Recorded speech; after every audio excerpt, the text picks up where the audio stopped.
Bonjour à tous, j'espère que vous allez tous bien. Mon nom est Genaël, je suis actuellement développeur pour applications mobiles. Après avoir un peu touché à la programmation et à Unity, j'ai décidé de réaliser un petit jeu mobile, Tsubaki Elysea. Tsubaki Elysea est un jeu tour par tour où les joueurs devront deviner les actions de leur adversaire et agir en fonction de leurs décisions, un peu à la manière d'un pierre-feuille-ciseau. Ces derniers auront des équipements plus ou moins puissants augmentant leur attaque, leur défense ou leur procurant des effets tels qu'attaquer plusieurs fois, paralyser l'adversaire ou bien encore modifier l'environnement.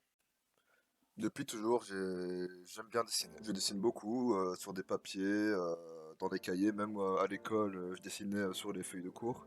Et un jour, je me suis dit que j'aimerais bien dessiner une BD que j'ai d'ailleurs appelé Tsubaki. Et juste pendant un an, je continuais à dessiner comme ça. Donc du coup, j'avais fait 11 tomes. Je pouvais juste pas m'arrêter. J'aimais bien l'histoire que j'inventais.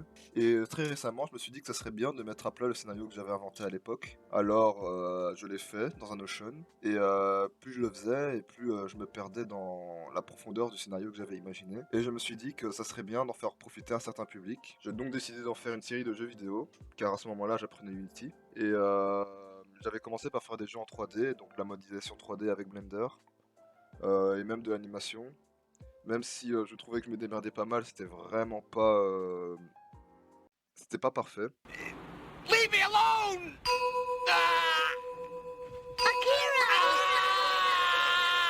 C'était pas, ça avait pas la vision que je voulais.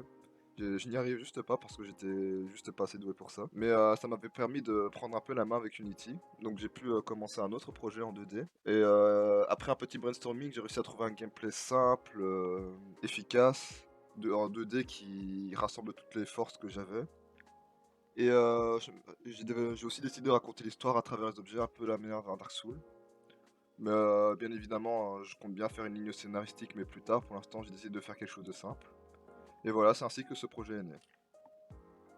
Étant un mordu des jeux vidéo, je me suis inspiré de différents jeux auxquels j'ai joué pour y intégrer plusieurs fonctionnalités. La possibilité de perdre ou de gagner un équipement en fonction du résultat d'un combat, des armes et armures procurant différents bonus pouvant impacter le cours d'un combat, l'ajout d'un marché autogéré par les joueurs afin que ces derniers puissent se procurer tout ce dont ils ont besoin pour la création de leur équipement, la création d'équipements, la personnalisation du personnage et de l'équipement, et enfin la musique la plus épique possible. Là je pense notamment à Final Fantasy XIV et Undertale, dont les communautés ont été en partie conquise par leur bande son incroyable. Alors le principal objectif est de mettre ces différents systèmes en place et ensuite je comptais rajouter un arc scénaristique un peu à la manière d'un Kingdom Hearts Yunanshi, un jeu mobile racontant le début de l'univers de Kingdom Hearts. Et d'ailleurs le style graphique de mon jeu a été en partie inspiré par ça. Avant de commencer toute chose, il fallait d'abord définir quelles armes, armures, effets que ces derniers auront et ressources allaient être mis en place dans le jeu. J'ai donc décidé de tout fourrer dans un classeur Excel. Et d'abord commencer par les armes en imaginant leur nom, leur description, leur attaque minimum et maximum, les effets qu'ils pouvaient procurer aux joueurs, les ressources nécessaires à la fabrication, ainsi que celles que l'on pouvait obtenir en les décomposant. J'en ai créé une quarantaine que j'ai divisé en plusieurs catégories en fonction de leur puissance.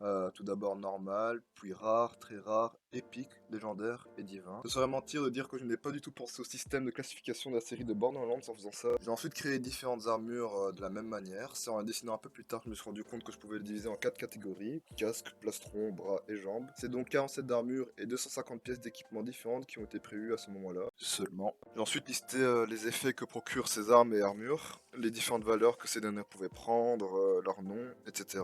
Et pour finir, j'ai listé toutes les ressources présentes dans la fabrication et la décomposition des armes et armures. Une fois tous les objets présents et listés de manière officielle, il était temps de les dessiner. J'ai donc commencé par exemple qui était la partie la plus simple. À l'aide de Krita, j'ai décomposé chaque dessin en plusieurs calques afin de permettre la personnalisation de l'arme, c'est-à-dire en modifiant les couleurs dans Unity. Cette étape m'a pris plus ou moins un mois. J'ai ensuite dessiné le modèle de différents persos, hommes et femmes, avec pour chacun différentes coupes de cheveux, des yeux différents, des bouches différentes et aussi des formes de sourcils différentes. Et à partir de ces modèles, notamment celui de l'homme, j'ai dessiné les 40 armures pour les hommes. Et cette étape m'a pris plus ou moins un mois et demi.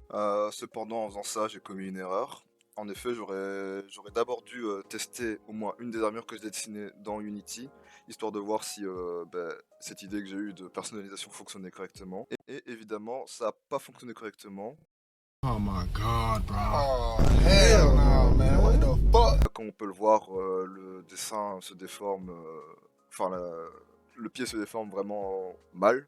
les calques se mélangent pas bien. Et en gros, dessiner des armures avec plusieurs calques comme ça, c'était juste pas la bonne idée. Il fallait trouver un moyen d'aplatir tous ces calques, tout en étant possible de modifier les couleurs. Et peu importe la solution que j'allais trouver, je savais que j'allais devoir repasser par toutes les armures et que ça allait me prendre un temps fou, un temps que j'ai perdu bêtement comme ça. La solution que j'ai trouvée, c'était Shader Graph qui était déjà présent dans Unity. Avec ça, il était possible de créer un matériel personnalisé me permettant de modifier les couleurs à souhait sans que j'ai à créer plusieurs calques. Pour ça, tout ce que j'avais à faire, c'était créer un masque de couleurs pour chaque arme. Et ce masque, en fait, définissait pour chaque couleur l'endroit où ces derniers étaient à appliquer.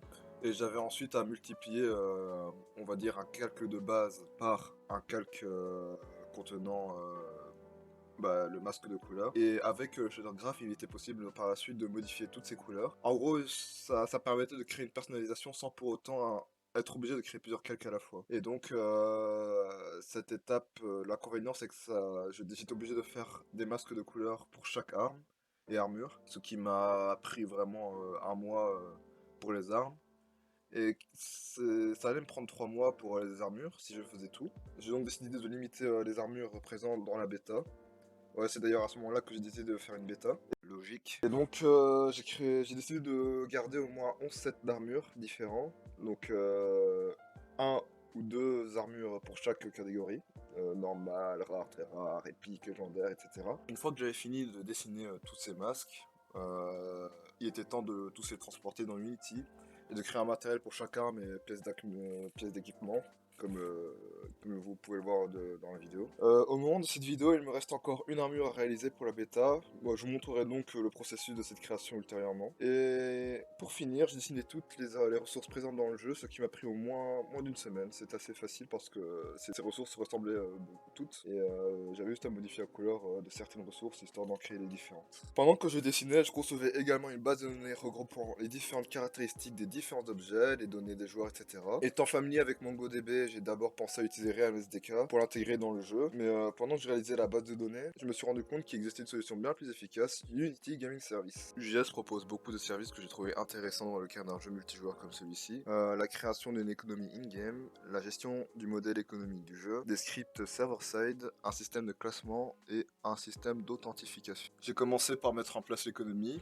en commençant par définir les différentes monnaies qui seront présentes dans le jeu. Il y en aura deux. D'abord, les pièces d'or qui permettront d'acheter tout type d'objet de rareté normale, rare ou très rare. Et les pièces de platine qui permettra d'acheter tout type d'objet de rareté épique, légendaire ou divin. Il sera possible d'acheter des pièces de platine avec de l'argent réel, ou bien alors en les échangeant contre au moins 10 000 pièces d'or. Les pièces d'or pourront être gagnées à la fin de chaque partie, ou bien alors à la réalisation de chaque défi journalier. J'ai ensuite créé tous les objets, ainsi que la ration game, donc les armes, les armures et les ressources. Ensuite, pour des raisons d'optimisation, j'ai mis en place quelques scripts qui s'exécuteront seulement du côté serveur, pas dans le jeu. C'est-à-dire un script permettant l'ajout d'un nouvel objet dans l'hôtel de vente, un script permettant la vente de ce même objet, un script fetchant la valeur des effets, un script ajoutant les objets obtenus lors de la destruction d'un objet dans l'inventaire du joueur, un script permettant l'initialisation des données d'un joueur lors de la création de leur personnage, et enfin un script permettant la mise à jour du prix moyen de chaque objet. Quand tout ça fut fini, je me suis mis à la réalisation de plusieurs types de classements. Tout d'abord le Coliseum Ranking qui classe les joueurs en fonction des points de Colisée que ces derniers obtiennent en partie classée. Ils sont classés en 4 catégories. Débutant, gladiateur, légende et divin. Ensuite il y a le God Ranking qui classe les joueurs en fonction du nombre de pièces d'or qu'ils possèdent. Level Ranking qui classe les joueurs en fonction de leur niveau. Most Battle Win Ranked, classant le joueur en fonction du nombre de victoires qu'ils ont obtenues en partie classée. Most Damage Dealt, classant les joueurs en fonction de la plus grande quantité de dégâts qu'ils ont pu infliger en un coup lors d'un duel. Et le Platinum Ranking, classant les joueurs en fonction du nombre de pièces de platine qu'ils ont obtenues sans payer. Ah oui, et aussi The Most Battle Win Amical Match, classant les joueurs en fonction du nombre de victoires qu'ils ont obtenues lors de matchs amicaux. De retour dans Unity, il fallait maintenant rédiger tous les textes, c'est-à-dire la description des armes, leurs noms, ainsi que les textes de simples boutons comme commencer ou quitter la partie, ou bien alors chargement de la base de données. Et pour ça, j'ai utilisé le système de localisation d'Unity qui permettait de switcher des langages sans pour autant modifier le reste du code du jeu. Donc c'était parfait. J'avais juste à à créer un fichier Excel et puis tout transférer dans Unity et ça faisait le travail tout seul. Bien que les objets soient présents dans le jeu sous différentes formes, images, textes ou données, il faut encore pouvoir tout rassembler ça et pouvoir les utiliser efficacement dans les différents scripts d'Unity. Et pour ça, Unity possède une classe C# vraiment parfaite, les Scriptable Objects. Et pour résumer, il s'agit d'un script customisable à souhait permettant de contenir les données de plusieurs objets du même type. J'ai d'abord commencé par créer un Scriptable Object pouvant stocker et donner des armes. Les variables que j'ai mis en public, c'est-à-dire ceux qui peuvent être accédés en dehors du script, sont les données présentes dans UGS, en plus d'une icône représentant l'arme, le nom et la description de l'arme localisable par Unity. Et ce script possède une méthode permettant de charger les objets depuis UGS. J'ai ensuite répété le processus pour les armures, les ressources et les effets. Alors la prochaine étape, ça sera de finir de créer tout le scriptable object pour les effets des armes et des armures. Et aussi du côté du GS, de régler un environnement de développement. Et parce qu'ici on n'a qu'un seul environnement production. Et lorsque je devrais lancer le jeu et que je voudrais faire des modifications, j'aimerais éviter juste de casser le jeu pendant que les gens sont en train de le tester. Donc c'est pour ça qu'il est important de faire deux environnements différents. Un pour le test et un pour la production tout simplement. Le problème c'est que UGS ne propose pas vraiment de méthode pour dupliquer ça. Je dois le faire manuellement et ça risque d'être très très très long. Et voilà, ceci était le tout premier devlog de la chaîne. J'essaierai de publier régulièrement d'autres vidéos montrant l'avancée de mon projet, ainsi que d'autres réalisations comme la musique ou bien alors des dessins. Merci beaucoup de m'avoir écouté jusqu'au bout et je vous dis à la prochaine pour le prochain devlog.